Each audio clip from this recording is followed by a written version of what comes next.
pequeno comentário, que eu chamei uma vez de uma planta adormecida, o peniceto, que é o capim-elefante da África, e nós temos do Brasil, do Amazonas até o Rio Grande do Sul, produz mais energia do que a cana-de-açúcar. Se você colocar em termos da energia que tem no capim-elefante, comparado com a energia que existe numa planta de cana-de-açúcar, são equivalentes ou mais. Por outro lado, o capim-elefante, você tem um baixo inputs. A empresa do grupo Pão de Açúcar tem hoje três usinas de pequenas centrais elétricas na Bahia, em que os produtores estão fazendo a biomassa, eles têm geradores com a queima do capim-elefante. Quer dizer, você não tem transmissão, o próprio produtor, você for honesto, eu me esqueci o nome agora, Desidério na Bahia. São Desidério. Desidério. Você tem os produtores, 10 mil hectares, e você já, da própria usina, você abastece as cidades com custos relativamente baixos. E conversei com o grupo agora recentemente, e eles estão pensando em colocar 10 usinas dessas no Brasil com capim-elefante. Eu acho que não só me ficar olhando a cana, como no Brasil nós temos diferentes outras biomassas. Estive agora, semana passada, na Colômbia. Nós estamos no estado de São Paulo, um projeto interessante de integrar cana-de-açúcar com dendê, que é outra planta, que não existe outra planta em termos de biodiesel, comparada com a cana, em termos de balanços, em termos de emissões, é o dendê, a palma. E quando eu disse isso, a Colômbia, por exemplo, tem cana-de-açúcar e é o maior produtor na América de dendê. Quando eu falei para eles que nós estávamos fazendo um projeto integrado, eles se interessaram também, porque você pode ter cana-de-açúcar, realmente uma bifinaria, produzindo energia com o bagaço, colocar uma usina de biodiesel. Hoje, que isso para mim é um absurdo, todo o transporte, toda a maquinaria na indústria brasileira é com diesel. Se você vai em qualquer usina, é diesel para transporte, é diesel para etanol. Etanol vai da minha cidade, pequena cidade de Ribeirão Preto, ali, Ibituva, ali, Pitangueira, que tem 3 usinas, sai um caminhão de etanol para Campinas e depois vai abastecer o posto lá de volta com diesel. Isso para mim é um absurdo. Por que não utiliza etanol? Então, mas poderia fazer um projeto integrado. O etanol, o biodiesel tem 2 vezes mais energia do que o etanol. Então, a usina poderia utilizar com toda a sua maquinaria, pelo menos hoje 20%, 30%, 50%, nós já temos feito teste na Embrapa, utilizar a mistura de biodiesel com diesel de até 50% de biodiesel para transporte de máquina e tudo. Então, eu acho que tem um grande potencial de você integrar, não só ficar olhando cana, mas sim integrar com outras biomassas. Aí tem outros exemplos, por exemplo, braquiárias, etc., e outras gramíneas, em que você poderia integrar uma massa dentro de uma biorefinaria com vários projetos. Ótimo, obrigado pelo comentário. Você quer fazer um comentário? Acho que foi mais um comentário, né, muito interessante. Queria colocar uma questão para o painel, talvez pedindo ao John da Emeris para responder primeiro. Nós estamos vendo que tem demanda, não é? Tem tecnologia. Agora, que na África é um ambiente ainda bem mais complexo do que o nosso, mas ele, como um investidor externo no Brasil, queria que ele comentasse as mudanças institucionais que o nosso país passa e que traz um pouco de intranquilidade para os investidores. Uma delas agora nós estamos precisando de investimento, aumentar o que vem da terra, e limita-se o investimento internacional em terras no Brasil. Quer dizer, me parece que quem precisa de dinheiro, precisa aumentar o investimento, você toma uma medida na contramão daquilo que precisa ser feito. Outra questão que pode ameaçar é o Código Florestal. Está claro aí para as pessoas, quer dizer, um Código Florestal extremamente restritivo vai impedir também esse crescimento de área que é necessário com plantio e com tudo o que foi dito pelo James, né, que é a inserção social e uma série de coisas que faz com isso. Então, eu queria um comentário teu primeiro, John, e depois, eventualmente, da mesa, sobre como é que vocês estão enxergando os movimentos do Brasil, que às vezes vão na contramão daquilo que é necessário para o nosso desenvolvimento. Obrigado, Marcos. Eu digo que às vezes fica difícil, até por caso, agora há poucas semanas, eu tive que ter uma reunião com vários analistas e bancos em Nova Iorque para educá-los em o que é que está a acontecer hoje no Brasil. Isso às vezes fica difícil. O Código Florestal, por acaso, não é o que enerva os investidores mais.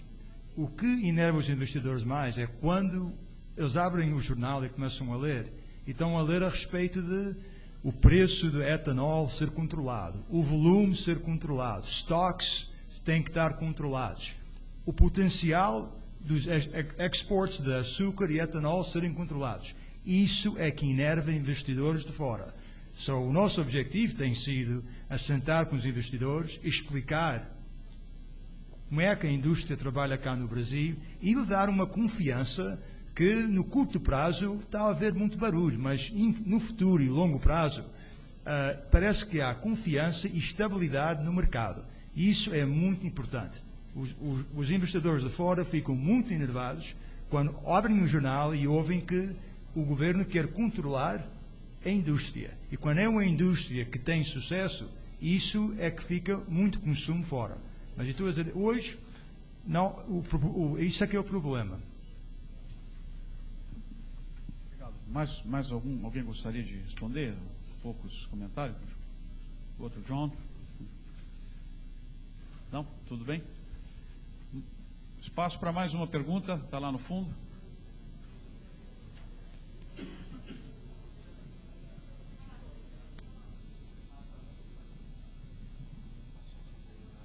Olá, eu gostaria de fazer uma pergunta para James Pessoa, da Vale Soluções de Energia. Eu gostaria de saber se, considerando que vocês fornecem uma tecnologia que utiliza combustíveis límpios, se você a seus clientes dão assistência técnica na parte de carbono, é dizer, que eles podem aplicar um mecanismo de desenvolvimento limpo ou mercado voluntário, né? Sim, sem dúvida. Isso é um dos maiores apelos para que a gente consiga vender equipamentos e sistemas que usem geração de energia elétrica a partir de biocombustíveis. O equipamento ainda é uns 10, 15% mais caro do que um similar de diesel, e quando você leva em consideração o custo total de operação ao longo da vida, você tem que levar em consideração o benefício que tem por não ter emissões. Eu diria que isso é um projeto que tende a ficar cada vez mais atrativo. Quando nós começamos em 2006, a legislação era menos restritiva e tinha muito menos preocupação ambiental do que tem hoje. Eu acredito que mais 5 anos, em 2016, a situação vai ser substancialmente mais restritiva.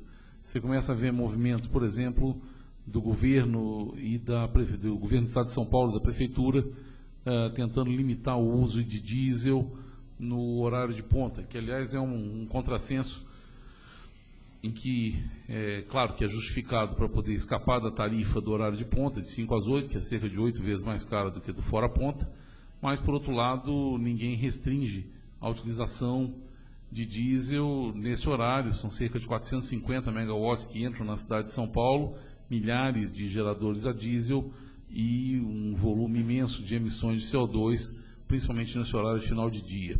Se você vê isso com a meta do governo de São Paulo de reduzir as emissões em 20% até 2020, comparativamente a 2005, você vê que tem uma contradição inerente. Essa contradição só pode ser resolvida através de medidas restritivas ao uso do diesel em horário de ponta. Então, tem que ter um mecanismo de contabilização e valoração do benefício de evitar as emissões ou da redução de emissões através de biocombustíveis. Então, isso é um outro ponto que a gente acredita que deva ser atacado. Tem uma preocupação pessoal do secretário José Aníbal, a gente tem conversado com ele, e esse é um ponto que a gente espera ver algum progresso nos próximos meses. Mas, sem dúvida, a redução de emissões é cada vez mais o maior atrativo para que alguém deixe de usar diesel e passe a usar etanol ou diesel sintético ou algum outro combustível que eventualmente pode ter uma penalidade de preço. E, para finalizar, o que a gente está tentando é ter a mesma eficiência operacional no motor etanol daquele do diesel. Então, dependendo do custo, das variações de custo do etanol comparativamente ao do diesel e do tratamento fiscal, por exemplo, em São Paulo, Paraná, Mato Grosso do Sul e Goiás, se eu não me engano, em algumas situações a gente consegue ser, até mesmo do ponto de vista de custo, competitivo com o diesel. A gente seria R$ 2, 3, 5 reais por hora mais barato usando etanol num gerador do que usando diesel. Agora, sem dúvida, tem que ter uma regulamentação, tem que ter um enforcement do ponto de vista de controlar as emissões. Nós estamos com o tempo já quase acabando, eu queria pedir aos nossos participantes da mesa que dessem uma mensagem final aí de no máximo 1 minuto, que a gente leva para casa, né, dos comentários deles aí. Começando então pelo John. Obrigado, Marcos. Olha, começámos esta manhã a falar a respeito de risco. A brincadeira de estar a fazer pesquisa e desenvolver tecnologia não é brincadeira pequena. Até hoje nós temos investido 500 milhões de dólares só focado em desenvolver cepa para fazer hidrocarboneta num processo de fermentação. Temos tido sucesso, talvez mais sorte que sucesso, mas estamos hoje num ponto de avançar. E agora é a oportunidade para ter escala e poder chegar aos mercados internacionais. E a minha outra mensagem é simples, é obrigado aos nossos parceiros que estão cá na sala, porque sem eles nós não tínhamos chegado cá. Obrigado.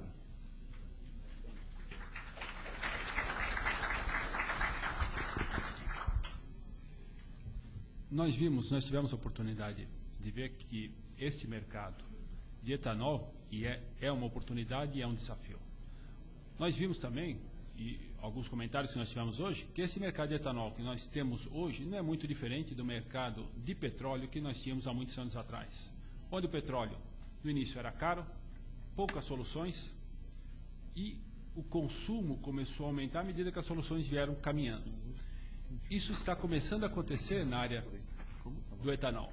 Nós estamos começando a ter novas soluções, nós tivemos oportunidades de ver hoje, e vai ser preciso cada vez produzir mais. A nossa indústria, que se propõe a produzir mais na mesma área, certamente vai reduzir os custos de produção e vai viabilizar novos aplicativos, novas soluções para o etanol. Esse é um círculo virtuoso que nós vamos ter que ver dessa forma nos próximos anos. E por isso que eu acho importante que nós tenhamos que olhar o mercado de etanol, a oportunidade de etanol, não para os próximos 2, 3 anos, mas para um plano de 20, 30 anos, olhando essas tecnologias e não simplesmente fazendo uma extrapolação do que nós temos hoje. Eu acho que esse é o grande desafio que eu deixo para todos nós, para que a gente tenha realmente um mercado maduro de etanol para os próximos anos. Bom, eu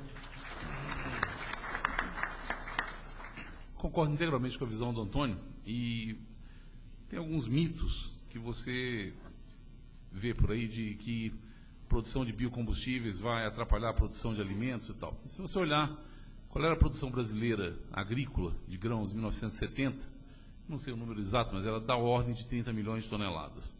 Hoje o Brasil está chegando em 170 milhões de toneladas.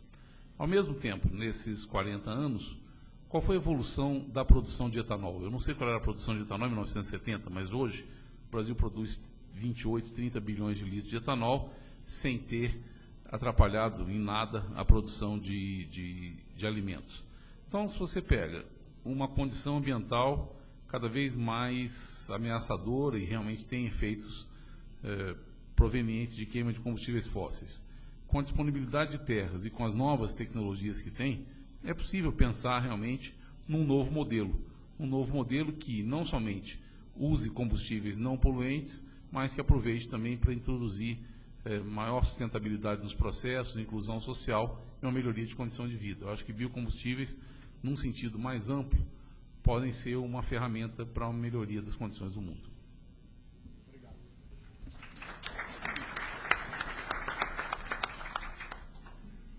Eu acho que o que a gente ouviu hoje de manhã me faz lembrar um pouco a história do nosso fundador, do Thomas Edison, que depois de ter testado quase 10 mil tipos diferentes de fazer a lâmpada elétrica e tinha falhado, e perguntaram para ele, mas então você não vai desistir? Ele falou, não, agora eu sei 10 mil formas de não fazer isso. E eu acho que o que a gente ouviu hoje de manhã quem está mais arriscando é quem não está arriscando, né? Nós todos aqui estamos, na verdade, tentando coisas novas. A gente está vendo um futuro que ainda não está muito claro para ninguém como vai ser, mas certamente vai ser diferente.